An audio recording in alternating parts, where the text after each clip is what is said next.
What's going on, everybody? It's Dr. Chris Featherstone here for yet another episode of Unscripted. Man, look, it's Wednesday. It's Tuesday night. You know what that means. I have some of the biggest, the baddest, the best wrestlers and talent of today and yesteryear. And guess what? This night is no different. Listen, I've had let me see how many episodes of Unscripted have I had? Let me check and see. I'm going to check and see how many episodes of Unscripted I've had. I've had, let me find out.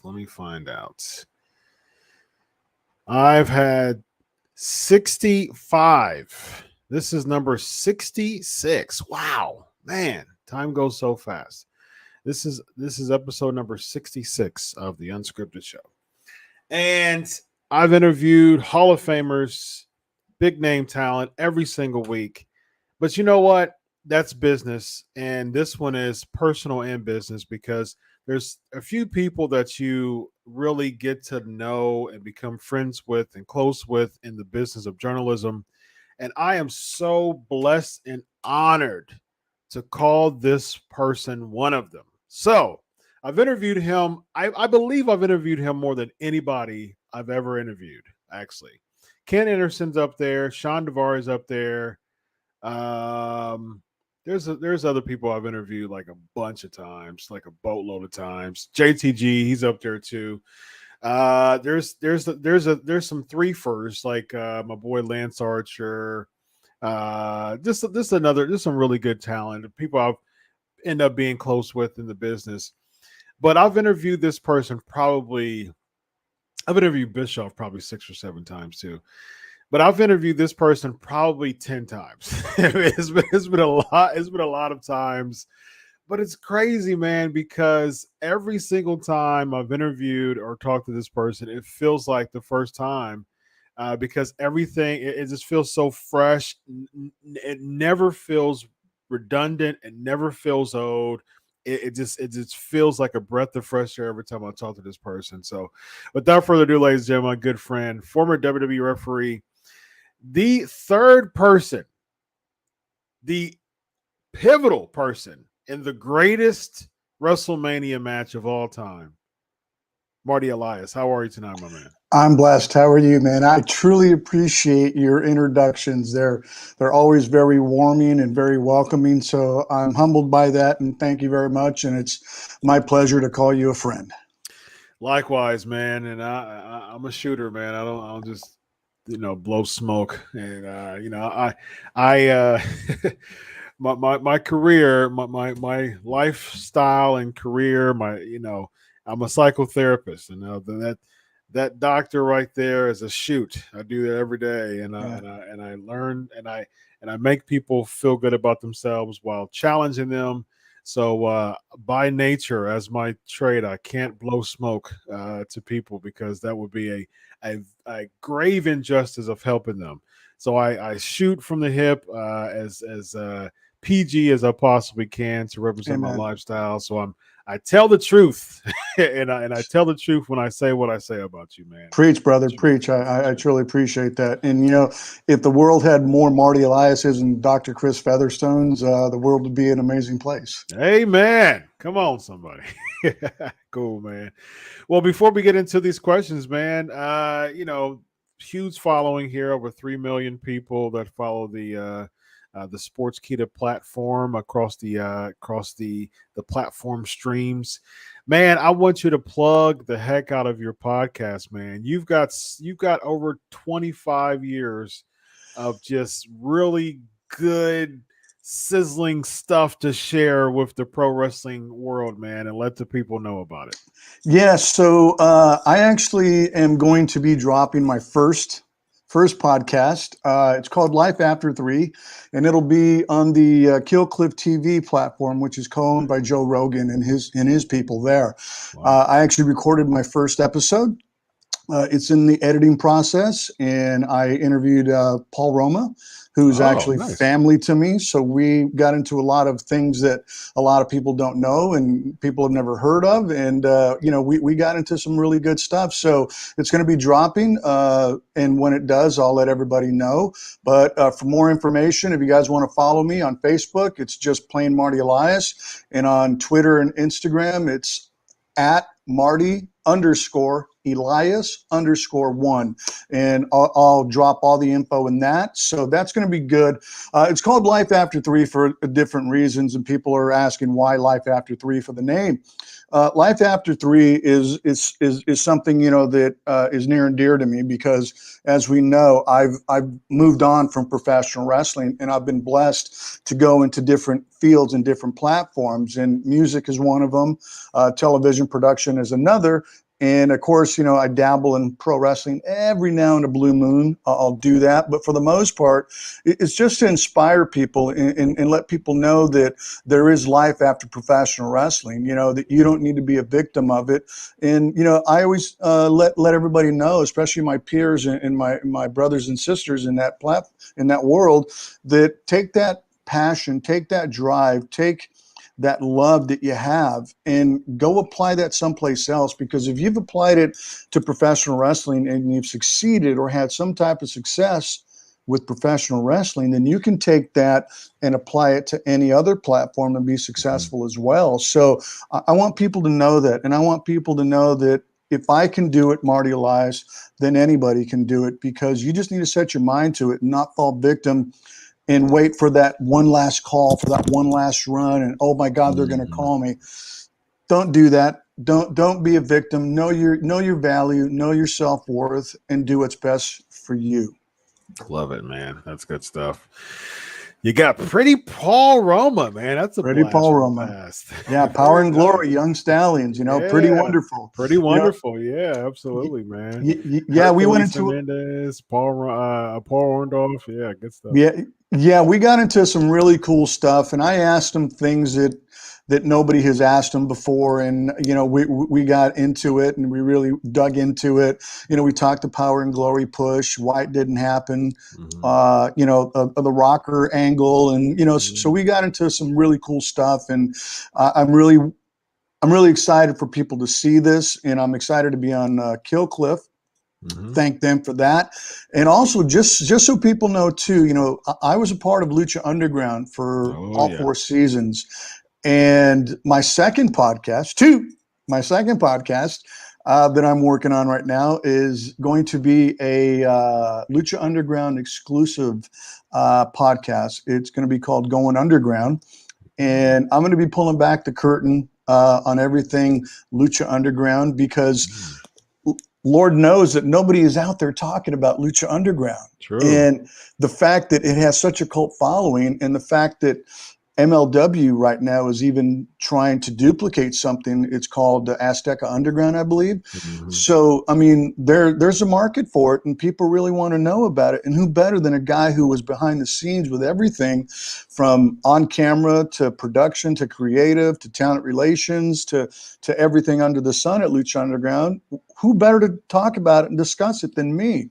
Yeah. So that one's going to be dropping maybe Halloween, fingers crossed. Mm-hmm. Got some great stuff. We've done a couple test episodes with that.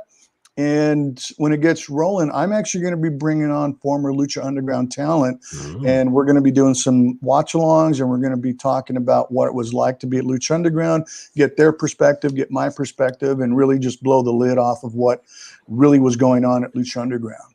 Awesome, man. Well, we need to talk, man, because I would love to funnel a lot of those talents here to Absolutely. use for this platform to go to your stuff too. Absolutely. Let's talk about that off air, brother. I love it, man. Good stuff.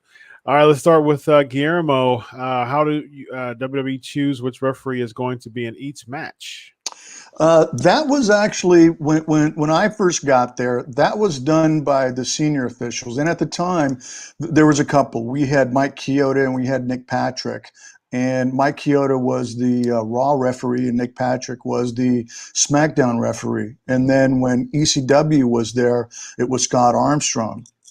And they would be the ones who would make all the assignments and stuff and give you either a dark match, a main event. And, if you were in your hometown, you always got the main event. That was always something that was cool. So anytime we were in LA at the Staples Center or the Honda Center or anywhere near LA, I always was blessed and I always got the main events in LA. And it was always cool to have my family there and, they got to see that. So that's pretty much how that went. But prior to me leaving, I know that was done by John Laurinaitis, who actually took that. And then it was something that they made assignments. But then again, Guillermo, more times than not, you would have people like a Shawn Michaels or a Chris Jericho who would request a certain more particular referee, and they would ask either Mike Chioda, Nick Patrick at the time, or John Laurinaitis that, hey, I would really like to have Marty Elias referee for my match.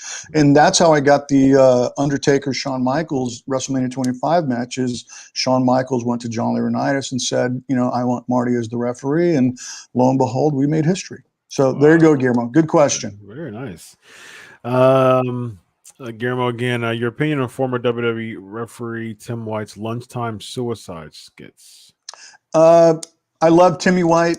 When I was there at WWE, he took me under his wing. Really love him. Gave me a lot of knowledge. Gave me a lot of feedback that I really needed at that time. But as far as those skits, and that's pretty much what they were. They were skits. It was WWE, WWF trying to do something to get referees involved, and especially somebody like Tim White, who was Andre the Giant's handler at one point and had been there for a long, long time and been involved, and he was actually an agent behind the scenes as well. So, they wanted to do something with Timmy in his bar, the Friendly Tap, which a lot of the boys, went to go visit and hung out at and stuff because it was Timmy and he was taking care of the boys. But that's exactly what they were, Guillermo. They were skits, and it wasn't anything to be taken seriously or nothing like that. Although, that they did have these suicide angles, which I'm sure they wouldn't do today. But at the end of the day, they were just a skit, and that's what it was. They were skits. Yeah. Roy is asking, greetings from Puerto Rico, Mr. Elias. What was it like being the ref for the Taker versus HBK match, WrestleMania 25? And which wrestlers particularly asked you to referee their matches in WWE? Wow, Rory.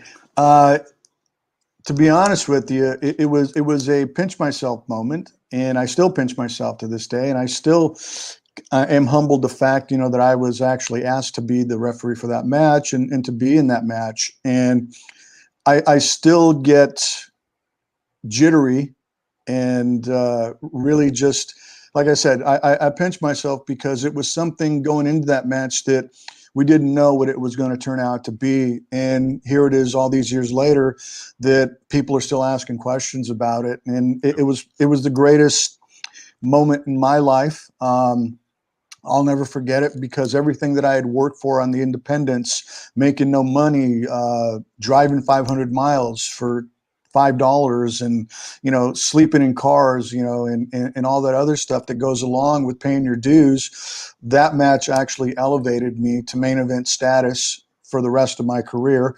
And it was something that I'll never forget. And I'm humbled that people like yourself still ask about it. And, it's something, that I'll go down in WWE history, and I'll always be tied to Shawn Michaels and The Undertaker. So I'm blessed. Yeah. And what wrestlers in particular? There was a few. I would Triple H, Shawn Michaels, Chris Jericho, Ricky Steamboat, Lance Cade, Trevor Murdoch, Jeff Hardy. So the list goes on and on and on. Tommy Dreamer. So a lot of guys loved my work, and they loved working with me, and they loved having me in there because they knew that I was going to work just as hard as they were, and I wasn't going to mess up anything. And they knew that I was a very reliable referee. And that's something, that I'll tell younger referees right now, learn how to work, learn how to be there, but not be there. I mean, unfortunately, there's folks who are training and wanted to be a referee today and stuff, but, put in the work. And I'm sure wrestlers will start asking those referees that, hey, referee my match. Yeah, very nice. Rizu's asking thoughts on Mike Kyoto's release. I was very surprised by that. I really was, because Mike had been there for over 25 years. And Mike had seen it all there at WWF, WWE. I mean, he started with Gorilla Monsoon's son, Joey Morella.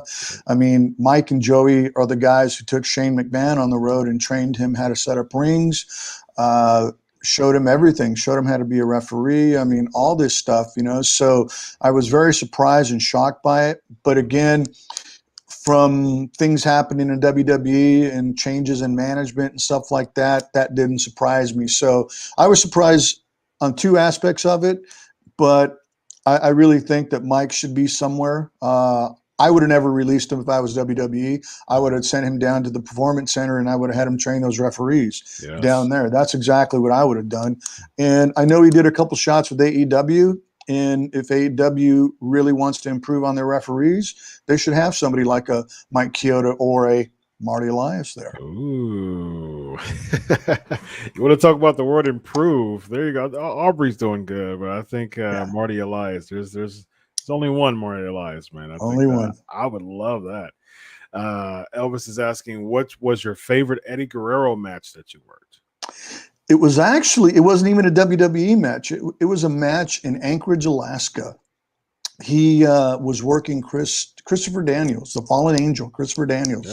Yeah, and this was, I think, late 2001, maybe, in Anchorage, Alaska. There was an off show that I was asked and I got booked on. And it was great because that show, it was stacked. I mean, you had Samoan Joe on this card, you had Frankie Kazarian, you had Brian Kendrick, Spanky, and you had Bryan Danielson. At the time, he was American Dragon. So, and of course, we had Eddie and Christopher Daniels. So it was a very stacked card. But one of the things, that I remember from that match and why it's my favorite is because it was where I had that aha moment.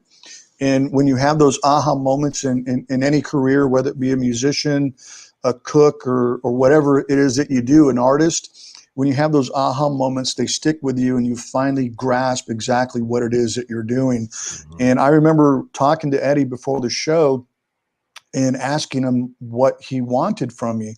And Eddie looked at me and he says, "Hey, bro, you're here for a reason. If you weren't any good, you wouldn't be here. Just go out and do you." And it took me aback because nobody had ever told me that, just to be me. And I went out there and everything just clicked. It clicked with Eddie in the ring, and he was talking to me the whole time. And it was one of those things where I went, now I get it. Yeah. This is what it's about. And I'll never forget that match. And even though I did get to do stuff with Eddie in WWE and, some other cool stuff, I knew Eddie and I know the Guerrero family, and I love Chavo to death too. He's my brother. But working that one particular match with Eddie Guerrero is something that I'll never forget. And I was glad that I got to know Eddie, and I was blessed, that I got to work with him. Yeah, Viva La Raza. Nice. Tim is asking, who's your favorite referee in wrestling now? Don't have one. I don't know who's refereeing. Good point. Who are I know Aubrey. Is Charles still there? Is Charles at WWE? Chad Patton? Those guys still there? Oh goodness, I can't even recall who's the referee. And that's sad because they're so just like blended in nowadays that they don't really stick out. I mean, you stuck out, Nick Patrick stuck out. Charles different Robinson time, different era, man. Wow. Yeah, that's a good point. I don't even remember. I know that there's one, and yeah, it's sad. It's sad. I don't remember. So you have Aja Smith, Artemis, Patton's still there, it looks like. Charles Robinson's still there. And all the Derek Moore, I know that he does some things. He's kind of notable. Jessica Carr, she's a bit notable, but I don't know who that is. I can tell you who my ultimate favorite all-time referee of all time is. Who's that? Marty Elias. There you go. There's none other. How did you feel about what's my guy who used to referee NWA? Tommy Young. Tommy Young, yeah, he used to always do the dusty finishes. Love Tommy Young. I've had some great conversations with Tommy Young. Mm-hmm. His selling was by far the best. Yeah. Charles Robinson takes a lot from Tommy Young. If you look at Tommy Young and you look at Charles Robinson and compare them, but I've had some great conversations with Tommy Young, and he's taught me a lot. I mean, just over the phone, call him at home. And I've had 3 or 4 hour conversations with Tommy.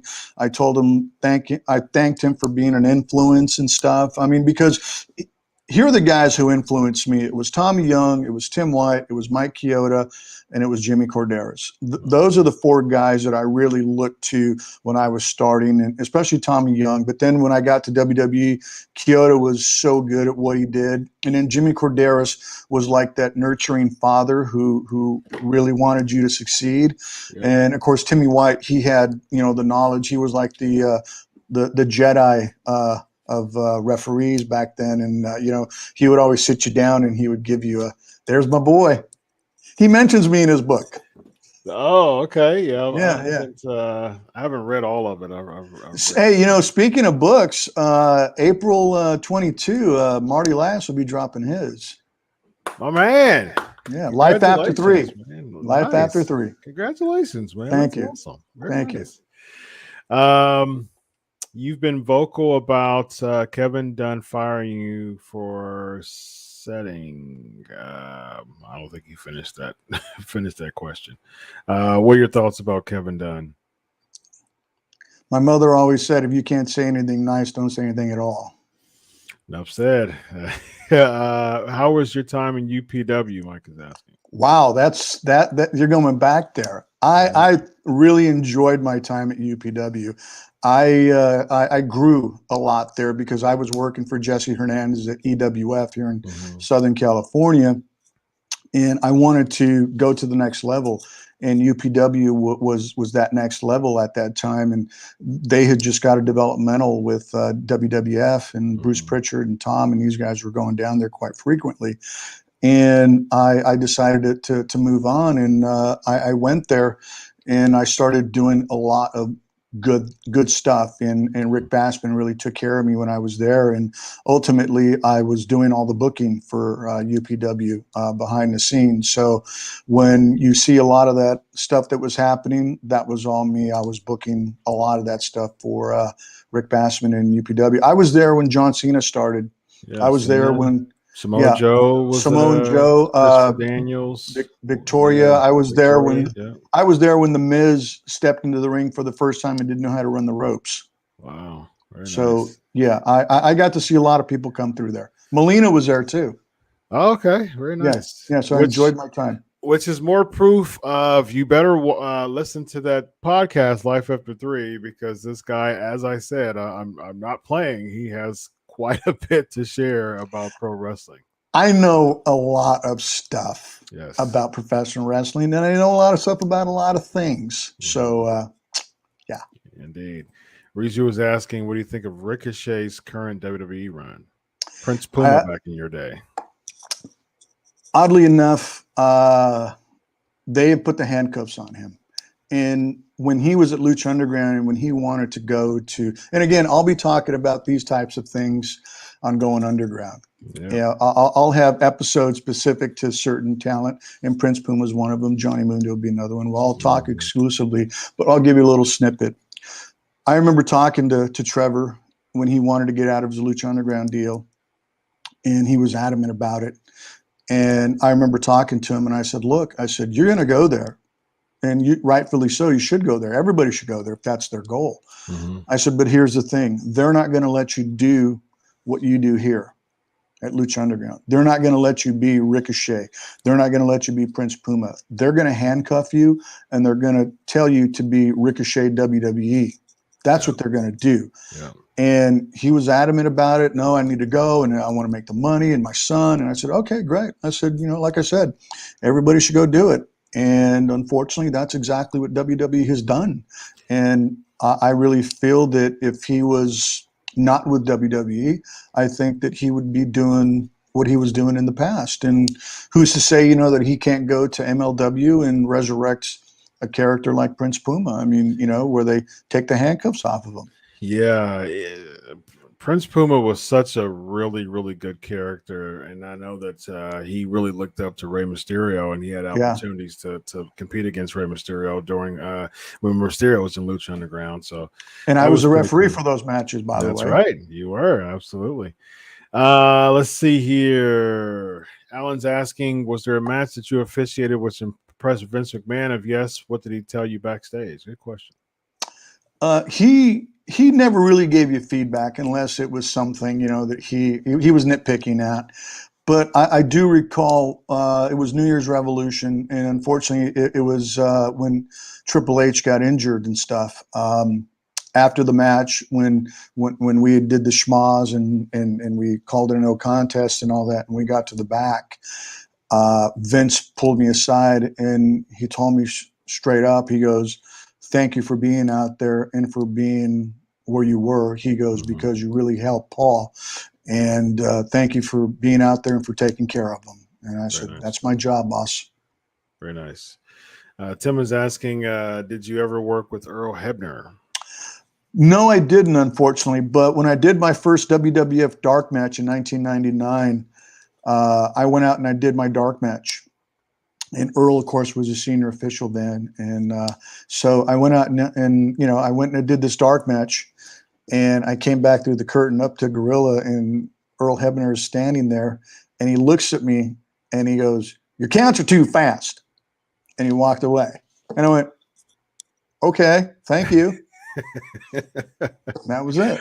Well, hey, there's some experience. There you go, man. There was some. Did you take his advice there? Absolutely. And that's the thing, that I tell a lot of young referees or young wrestlers or whatever. If a veteran or somebody who's been in the business longer than you gives you advice and they give you some feedback and stuff, you don't necessarily need to take it all in. Take stuff that applies to you and it's going to work for you and make it your own and go out and do it.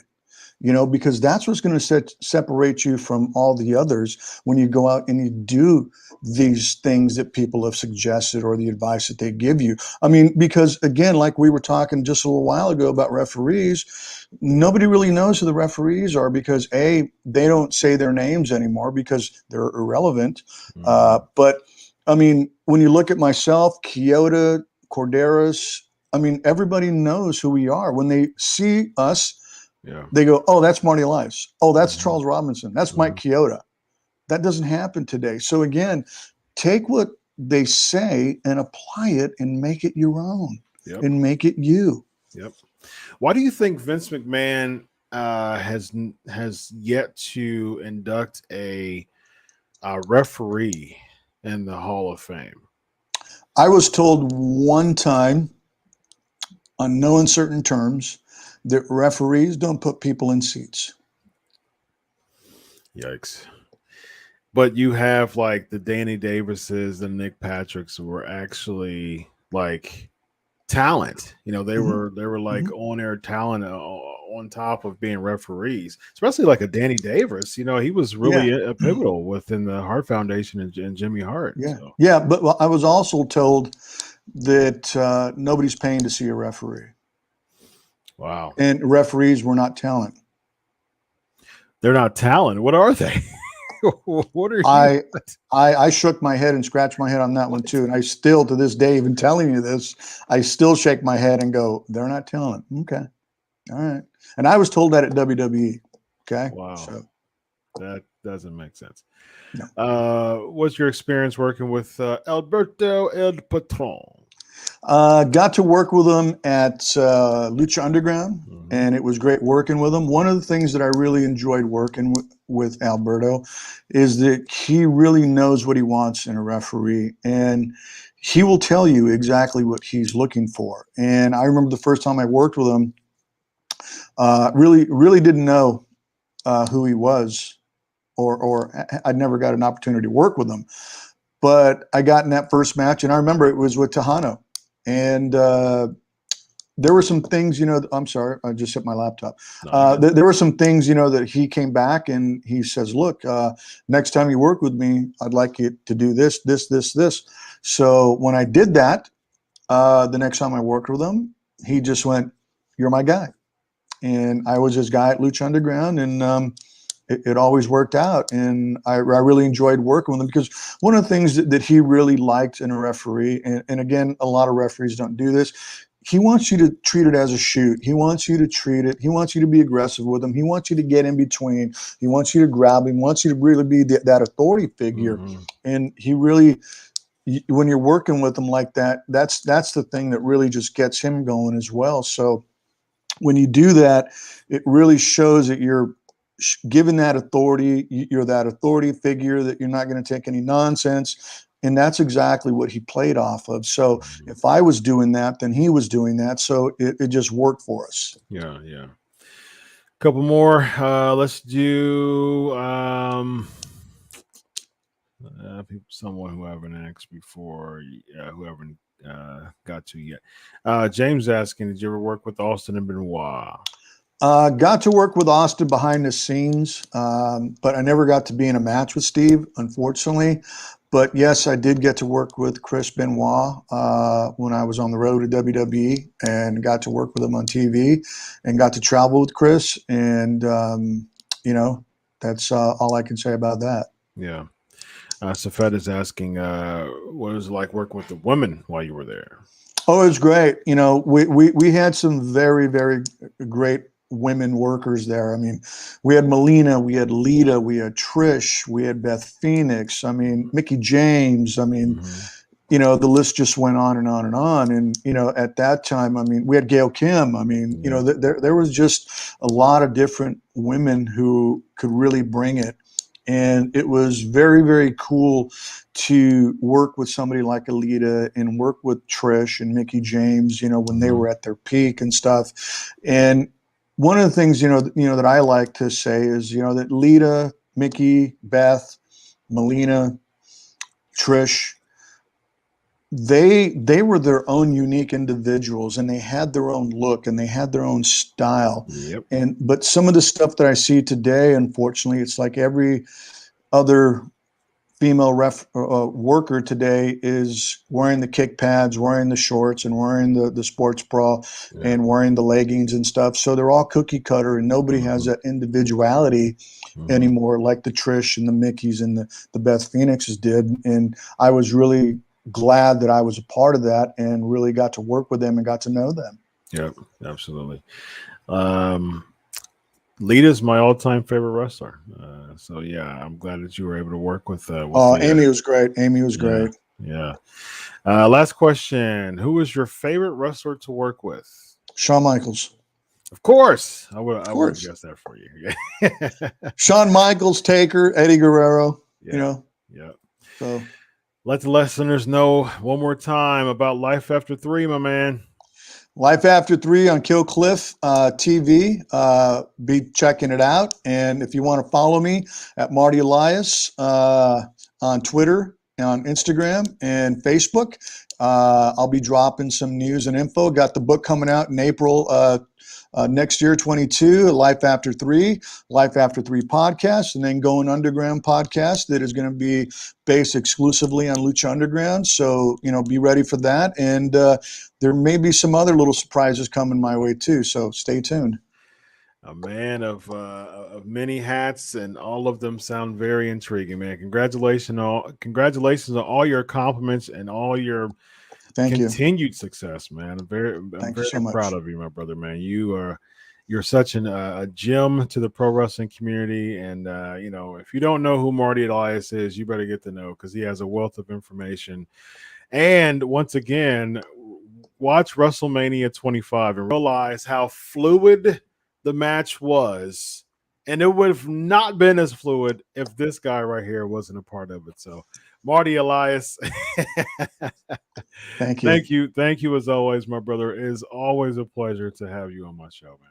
I'm humbled. Thank you very much, my brother. And just one last thing to everybody out there: be a good human and be blessed. Absolutely.